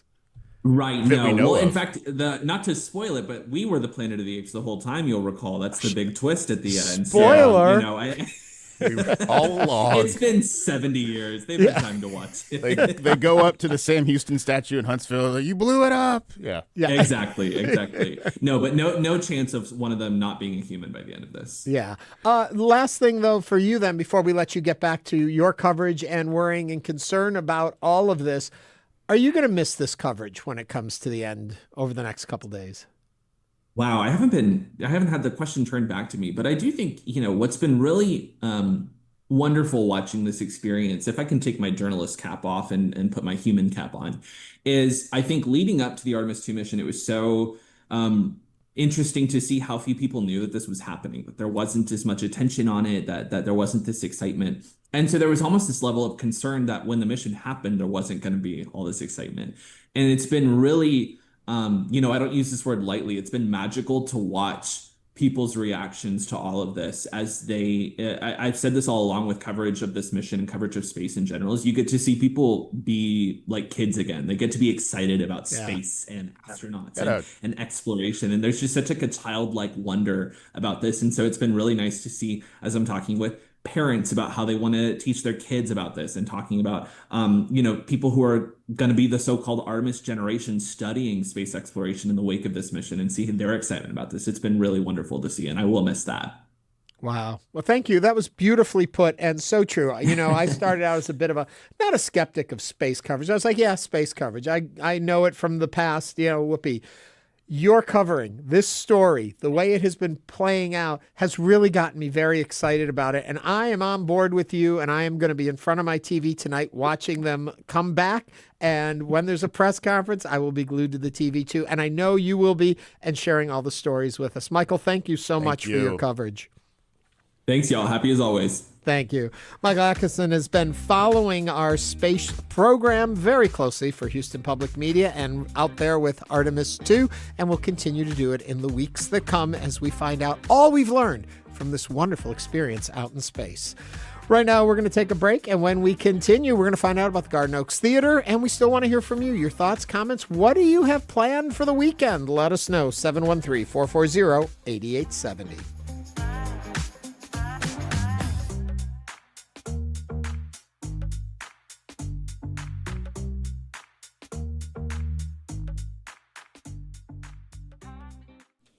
It is that time where we come to you and ask you to do something very important, and that is support something you believe in, love, and want to support. That something is Houston Public Media. How do I know I'm speaking to somebody who wants all of that? Because you're listening right now. And what are you listening for? You've heard everything from things that are out of this world to what's happening in the parking garage down the street, from Artemis II to maybe auto theft. But all of that is important for us to be well-rounded individuals, to know about the world we live in, what's coming next, and what we have to worry about around the corner. You need to know that you're a big part of the coverage that Houston Public Media does and how we decide what stories we cover. Why? Because this is your newsroom, and everything you hear is community supported. That is, you're the one that keeps conversations like this on the air. And your donation right now can impact the future of our community because you'll be supporting independent, relevant news for everyone. How do you do it? It's fast and easy and simple. Go to houstonpublicmedia.org/donate or give us a call at 888-909-0887. Hi, Ernie. I'm back. Hi, Chloe. Okay, the news and conversations you hear on Houston Public Media unpack complicated events. And every weekday on Hello Houston, you hear all about them. This is the place for you. You'll sustain this work with your monthly donation. Please make your important gift at houstonpublicmedia.org/donate or go ahead, you can call 888-909-0887. You might be used to slightly longer pauses in the show during campaign and on our broadcast day to give you the opportunity to think about it, hear the arguments for it, and then go and make that donation. Unfortunately, we pack so much into Hello Houston that these breaks are much shorter. So if you're thinking about it, stop thinking and do it. Act now, worry later. Go make that donation. Nothing to worry about here because local public news organizations are maybe some of the last local news outlets out there.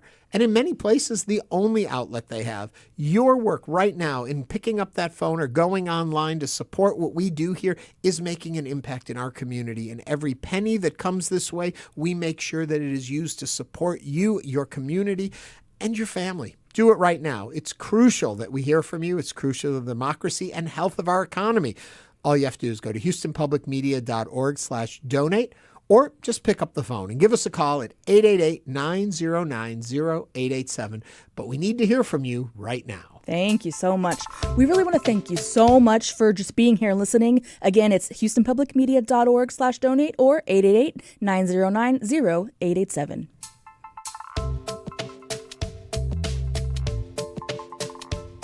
Support for Houston Public. We know you value Houston Public Media. That's why you're watching right now. So take the next step and become a new member of the station you rely on. Every gift makes a difference. And what matters most right now is supporting the station that brings you the news and information you rely on. It only takes a minute to make a big difference. So join as a new member today at houstonpublicmedia.org/donate or call 800-364-8300. Support for Houston Public Media comes from listeners like you and from Live Nation, presenting David Byrne, Friday, April 24th at Smart Financial Center in Sugar Land. Tickets and more information available at livenation.com. Houston Public Media is licensed to the University of Houston system, governed by the UH Board of Regents. Information about open meetings, dates, times, and locations is online at uhsystem.edu. You're listening to Hello Houston, where the voices, issues, and ideas that shape our city come together. From immigration to education, from local elections to cultural conversations, this show dives deep. And it only happens because listeners like you choose to give. Right now, during our fall campaign, we're asking for your support. If this show matters to you, take the next step and make your gift at houstonpublicmedia.org/donate. For hundreds of thousands of years, we've been fighting bacteria. On the next Radio Lab, for most of that time, we have been losing. Can we win the fight against antibiotic resistance? We have huge brains. We have all these muscles. We have fancy degrees. I had no idea that resistance had gotten this bad. And on the other side, we have bacteria. How in the hell are we losing? That's on the next Radio Lab. You can hear that Saturday night at 9 on News 88.7. And now back to Hello Houston. To comment on today's topics, call or text 440-8870 or email us at talk@hellohouston.org. And now, Ernie Manouse and guest host Craig Hlavaty. Arthouse Houston, formerly Friends of the River Oaks Theater, are currently saving another historic theater. That's the Garden Oaks Theater. Once on the brink of demolition after being acquired by a developer, the Garden Oaks Theater found a second life thanks to community outcry and vocal backing from city council members, ultimately persuading the buyers to sell to Arthouse Houston instead. But that's only part of the current uphill battle to bring back this space as a functioning movie theater. To tell us more where we are in this journey to preserve the Garden Oaks Theater, we're joined again by Maureen McNamara, who is the co-founder and director of Arthouse Houston. Maureen, welcome back. Thank you. For folks who want to join the conversation, give us a call, 713-440-8870. You were on a few weeks back, and the problem was, oh my God, they're starting demolition. We've got to save it. People have to speak out. What's happened since then? Well, so basically we've stood between the wrecking ball and the building. And I'd like to say it was largely thanks to this show and to you guys, because City Councilwoman at large, Alcorn, heard our conversation and assisted with facilitating a Zoom call between us and the investor, the land investor. So thank you. Thank you. Wow, guys. I didn't know the part we played, but Yes. really we play a small part. The work you do is amazing in this regard. So you did get a call with the developer, which I knew you had talked about. It was a Yes. very hard thing to even get that to that yes. point. What happened from that call and where do we stand today? So what happened from that call was that the investor said that he did not have any plans to save the theater or keep the theater as part of a larger development. He'd purchased the theater in a private sale. The building was never for sale publicly. And he ultimately, we said, what would it take for you to push pause for 30 days while we try to figure this out? Because he said, you know what I paid for it. You see it on the county tax record. And if the community cares so much, then show me the money. He didn't say those words, but you know what I mean. So very cinematic way very to put it. cinematic. Well, it is, a movie theater, so you have to use It is. show How me the much money, do we know? How much? Can we say it publicly? So, yeah. So the, it is public record. The deed of trust is on the county tax record at $7.1 million. And so basically he said, you have 30 days. The next day he gave us a purchase contract, and said, this is how you can push pause. So you have 30 days. You can extend for 2 additional 30-day extensions. And we signed the first of those 2 30-day extensions last week. So we are... How much do we need? How much does he want for it? to- Does he want the 7.1 or does he want more? We have to... No, he's 7.1. So he'll sell it for what he paid. Right. So that's great. So we're and I'd have to say that he doesn't want to be in the business of saving the theater as a community art center, which is what we hope to do. But he has been, under the circumstances, he has been really trying to be friendly and help us along. That's great, because initially, if I remember correctly from our conversation, the lack of contact with them would lead one to believe he has no interest in what you're doing and blah, blah. But because this conversation is happening and saying he'll sell it at the same price he paid for it, that really shows a good faith. That turn does show there, good yeah. faith. And so, but it is very clear in the contract that if we fail to perform, then the building goes down at the, he's got his demolition permits in hand, and we had to agree in the contract not to protest, not to cry. So we'll try really hard not to cry. What are but some of your hopes and dreams for this project, like down the line? What are you? Thank yeah, you for asking yeah, I that want to know. question. Yeah, I live Yeah. in the area, so please, He's a neighbor. please let me Nice. know. Yeah. So the hopes and dreams are that the building will be, well, it's not just a theater. I should say that first of all. It's 2.3 acres of land with a historic movie theater that's the sister theater to the River Oaks Theater, designed by the same architects. Really stunning, a little bit later, but also streamlined Art Deco post-war. And then there were two adjoining, on the left and right side, there were adjoining retail spaces, and those buildings are still there. On the left, there was a pharmacy that had a soda fountain, and on the right was a post office and some other storefronts. The church that has operated the theater up until November of recently, they used the whole space. They used the pharmacy as a cafe space, and they used the post office as their Sunday school children's kind of program. So it's very much kind of divided into classrooms and so forth. But when it was operated as a theater last, there was also another exhibition space in there. So the idea is that we would first secure the building, have it historically designated because that hasn't been done before, and then drive to the main destination, which is to have it as a community arts and film center. The community arts and film center would have exhibition, would have arts and film filmmaking education.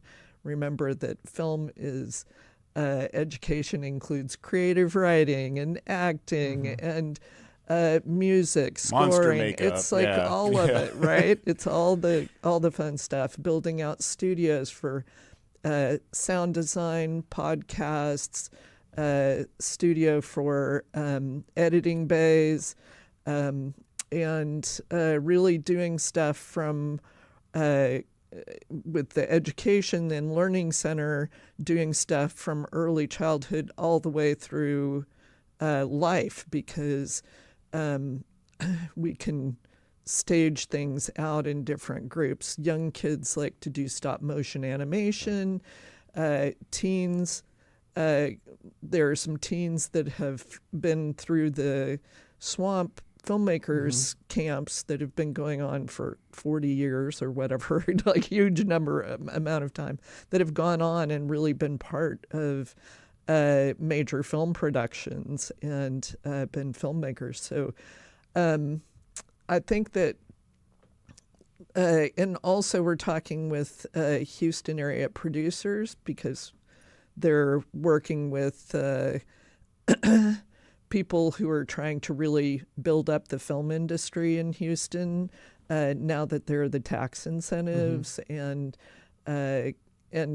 really build up the infrastructure. So they're looking at residency programs. We're looking at spaces for that, co-working spaces for arts organizations, but really being community oriented with exhibition of film, festivals, live performance. So just in a community space. Beautiful space. We're speaking with Maureen McNamara, co-founder and director of Arthouse Houston. If you'd like to join the conversation, call or text 713-440-8870. Have you heard from any, Texas filmmakers that maybe have ties to that area? Any of the big names, the Richards and the Wesses? Richards and the Wesses. Yeah, those guys. So I've been keeping Richard and Wes.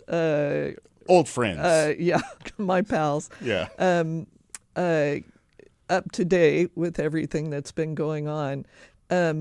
People who are connected to that neighborhood, I've really been trying to to know who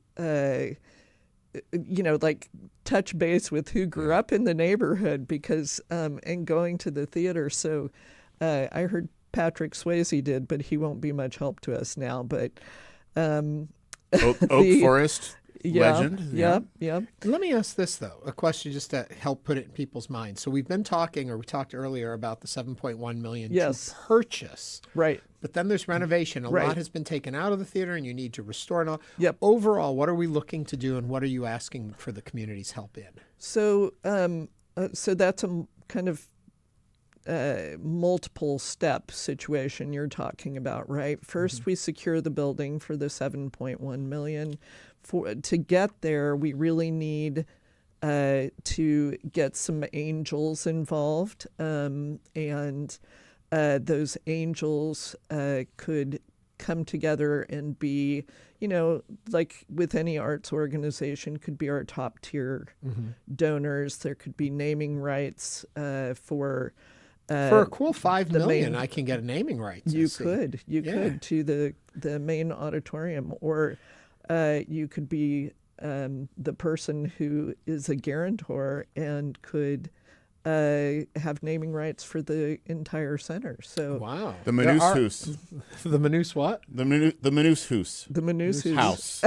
I see what you're. I see what you're doing there. Yeah, I was a little too clever for me. Been waiting for that. But there'll be Hollywood Walk of Fame stars on the sidewalks with and there are renderings now of ideas, right? There are. Gensler has stepped in, and there's a new program in historic preservation in the architecture school at U of H. And anyway, they've been donating some assistance Brain to help power, vision. Help vision this. And then so once we secure that, it's basically going to be a bridge loan to purchase, and then we'll move into the capital campaign. So the capital campaign, so we're taking pledges now. Contact me at any time. But we're not raising night. funds because we're in campaign No, for our not. station, so we're not doing that. But just so people are aware, if they want to go online to learn more, where do they go?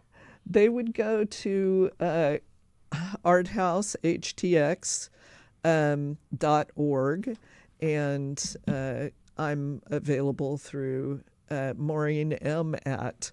Yeah. In addition to that, too, over on the, if I'm not mistaken, on your Instagram page, you guys have some new pictures from inside the theater showing it. Yes. And it's just, we need to preserve these things. It's pretty stunning. It's like the kind of stuff that gives our city a soul, right? Another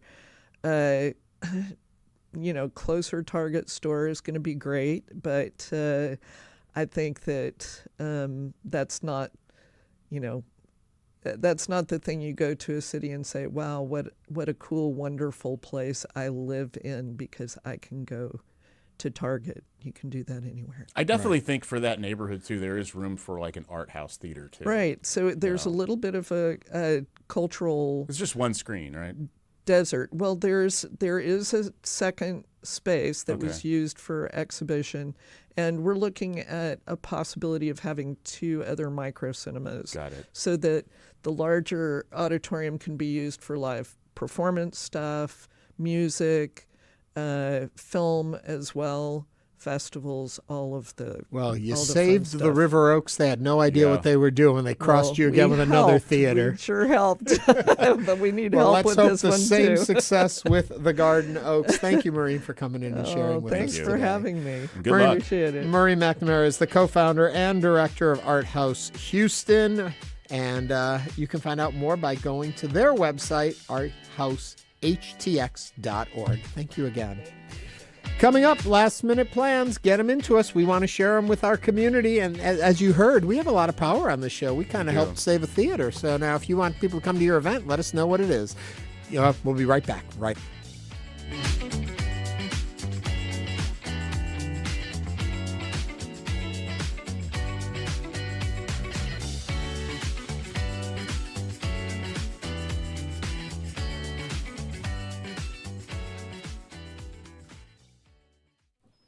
We are back in the form of fundraising. What does that mean? It means we are in a campaign and a drive right now that matters so much to our community. We were just talking about how important it is to have theaters and cinema and to preserve our history.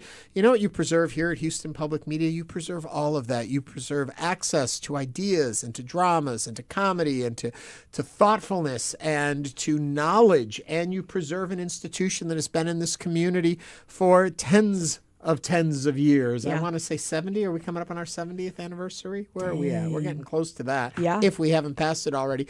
I've been here so long, I feel like I've been here all of it. But you're here for a reason. I am here for a reason, and that reason right now is to ask you to make your voice heard and make a donation right now to support HoustonPublicMedia.org. You can do it at HoustonPublicMedia.org/donate or by calling 888-909-0887. When we talk about preserving things and the impact the station has, what Maureen was just saying was that because they came on this show and spoke out about an issue that was important to our whole community, somebody in our community heard it. That's the power you are fueling right 100%. Here on the station. So right now, who knows what the next initiative is that needs the help of a strong public broadcasting facility, and your donation right now helps that happen. I'm Amazing. Ernie Manouse, by the way. Okay, and I'm Chloe Barcelona. I know that. And I'm glad you know that. So basically, I just want to say thank you to Katie and Candy and Bet.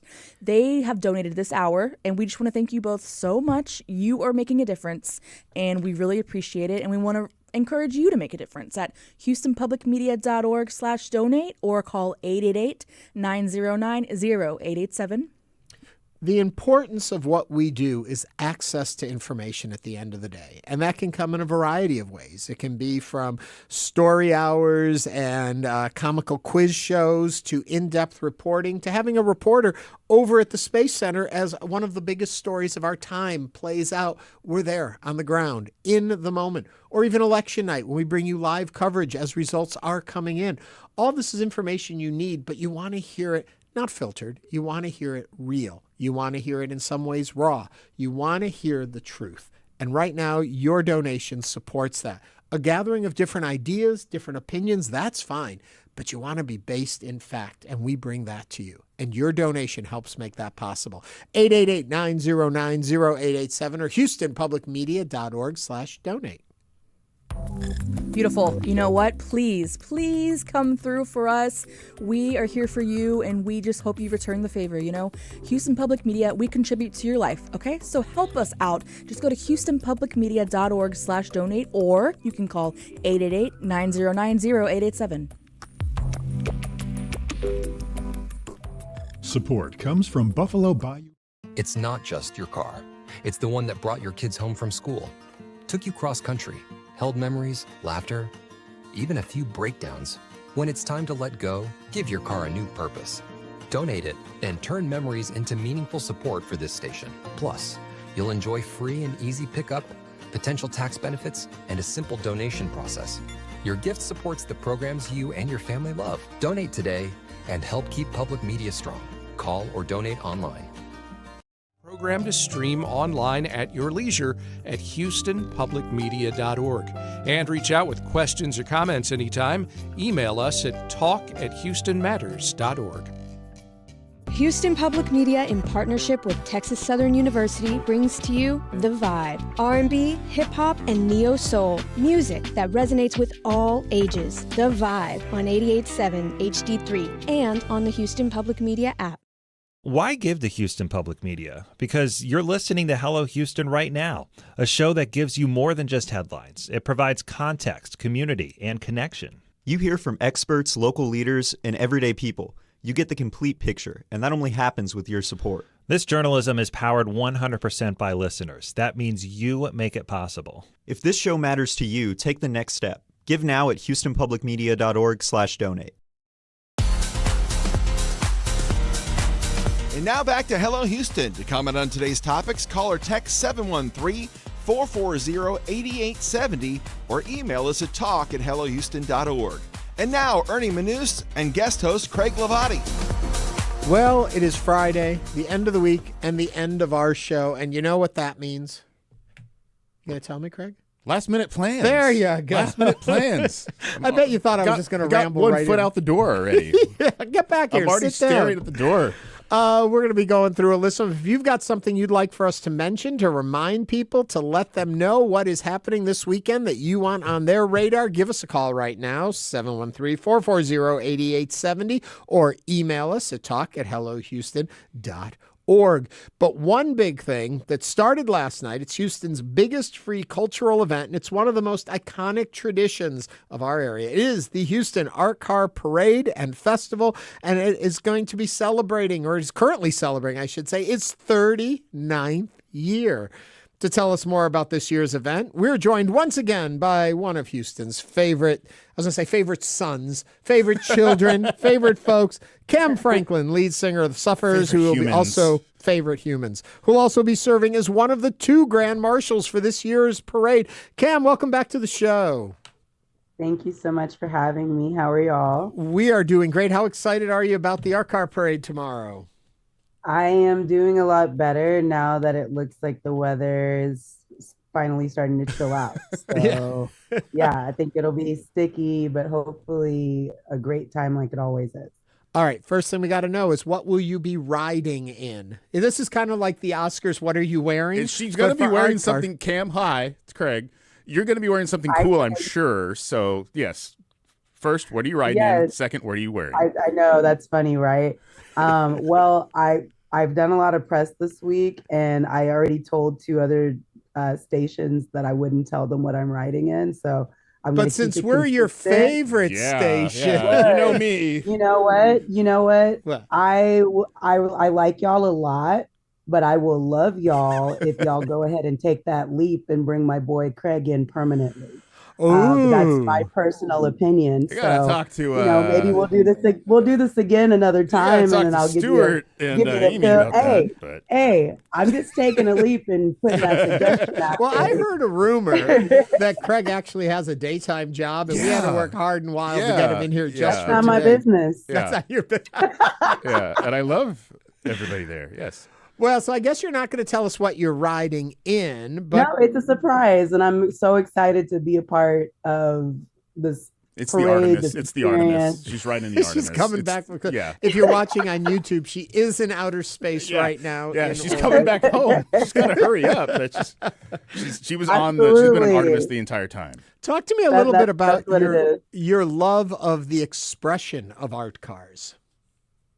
Oh, I think it's an incredible thing that this is the 39th year that they've been doing it, but I think it's truly a beautiful, beautiful thing that you don't have to be a professional to create an art car. You don't have to be rich. It can truly be whatever your mind and your personal labor and community that you have helping you can allow it to be. And I truly think that the space of the parade itself and the Orange Show is something for everyone. And I hope that it just continues to expand this legacy. And I'm just really honored to be a part of this. And I'm looking forward to serving alongside Brian tomorrow. Yeah. Another thing for people to realize that you bring up, this is a free and open event to the community. And folks can come out and celebrate. They can go down Allen Parkway and take a look at the cars, walk by them before the parade even begins. The parade rolls at 2 o'clock. It goes around City Hall. So if you're in the area there, you can see it from that point of view. It is just fascinating. The artistry, the creativity. It's the very magic democratic too, and I don't mean that in a political It way, is. but very democratic, where anybody can do it. Yeah, yeah. I as Kam was decorated saying. a car last year, and it was one of the most fun things ever. Was sweating in a garage somewhere, painting things on. It's just so beautiful too, and you watch, and kids love it, and it's a great family friendly event. And I've been going since I was a kid, and I love it. So Kam, you won't tell us what car, and I'll respect that. But tell me this, did you get to pick? Did you go through a series of cars? How did it come to be the one you're going to be in? I actually allowed them to choose. I allowed them to choose for me, and it wasn't a hard thing for me when they told me. I said, "Oh, this is great." Yeah. And I like keeping a little bit of mystery in that, and maybe it'll be something that those that attend can look forward to if they choose to. Oh, absolutely. Is it the big HEB basket? You know, that would be awesome. That would have. I love HEB so much. I really, really do. And that sounds like just like a natural costume for me, not necessarily one for Art Car. But yeah. For folks who don't know what we're talking about, HEB sends a giant shopping car, motorized shopping cart that they drive down the street. And when I say giant, I don't mean it's like their legs are hanging out of a little basket in front. It is a full-size vehicle driving down the street. Big potato car. I love that one. Yes. Oh, well, the kids love the crapper car. That's the fun. I'm excited to show the kids tomorrow that like there's a car that's just an outhouse. They're gonna love that. Yes, the kids love it. The adults love it. The creativity is on display. Speaking of creativity, Kam, as long as we have you here, what are you working on currently? Oh man, I just approved my vinyl designs for my debut solo album that is finally coming out at the end of this summer, and I look forward to going into the who's what's, everything about that in the months to come. So thank you so much. Get some rest. Get some rest now. Look, I really am also scheduling the rest where I can because I'm also still very active with the Suffers. Yep. We are going to Tampa this weekend for Gasparilla Pirate Festival. Oh, wow. So I'm doing a lot, but I'm just happy to be able to do it. So do you basically jump off the truck and then go and fly to Absolutely. Tampa? Oh, wow. HEB can give me a ride in the cart to if they want. Kam Franklin, from art cars to pirates. That's a week in the life. I tell you, no one lives like you do. Kam, thank you so much for joining us. My one tip is every year I announce the parade. I'll be doing it again tomorrow. And I lose my voice every year. So you be quiet. You can't lose your voice. We depend on it too much. I appreciate you, and thank y'all so much for what you do. I love the show. Have a good day. Kam, thank good to see you. Kam Franklin, you know her as one of the voices of Houston. She is one of the most amazing singers in our community. You know her also as the lead singer of the Suffers, as you just heard. Her debut album due out at the end of this summer. We're very excited for her. And she's also going to be a Grand Marshal in the Houston Art Car Parade tomorrow, rolling around downtown. We'll be there announcing for it, so please come out and see us. We'll be on the north side of City Hall if you're looking for where we're hanging out. All that's got, I didn't have a chance to get into all the other exciting things happening this weekend. Barbecue Festival. 13th Blue Annual Man Barbecue Group. Festival. Blue Man Group at Jones Hall. 6 at the Hobby Center. Yeah. Concerts, fun stuff. Everything's happening in Houston. We're at the end of our week. Quickly, Lake Houston area artists are having a show tomorrow at the Kingwood Community Center starting at noon. So we wanted you all to know about that one too. Thank you for sharing that. Thank you for listening. We'll be back on Monday with a whole new 2 hours of Hello Houston. Thank you for having me.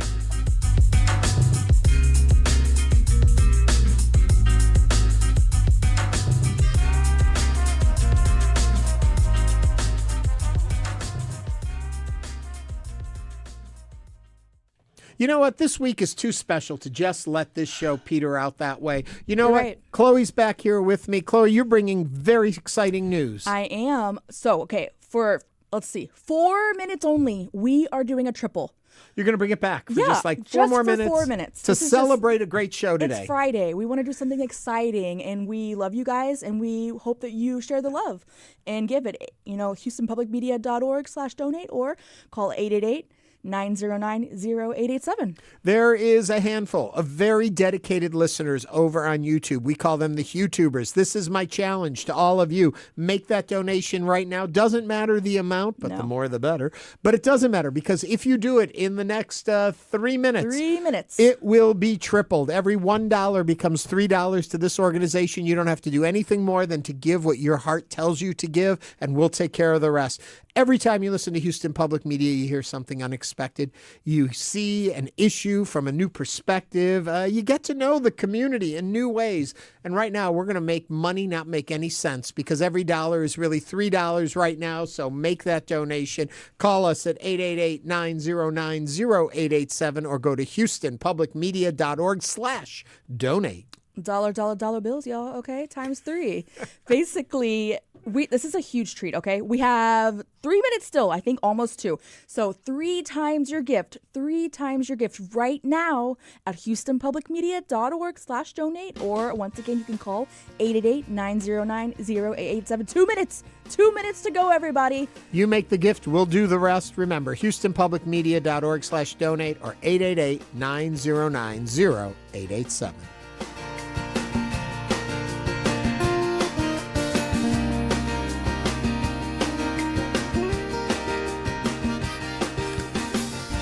Thanks for listening to Hello Houston. Join us every Monday through Friday from 11 a.m. to 1 p.m. to talk all things Houston. The Hello Houston production team includes Garrett Bowman, William Menhivog, Jen Altide, Todd Holslander, and Jim Kovacic. For the latest in local news, subscribe to the Hello Houston daily newsletter at HoustonPublicMedia.org. Hello Houston is a production of Houston Public Media. The opinions expressed by the guests of this program are solely their own and do not represent the views of management, staff, or underwriters of Houston Public Media. This is News 88.7.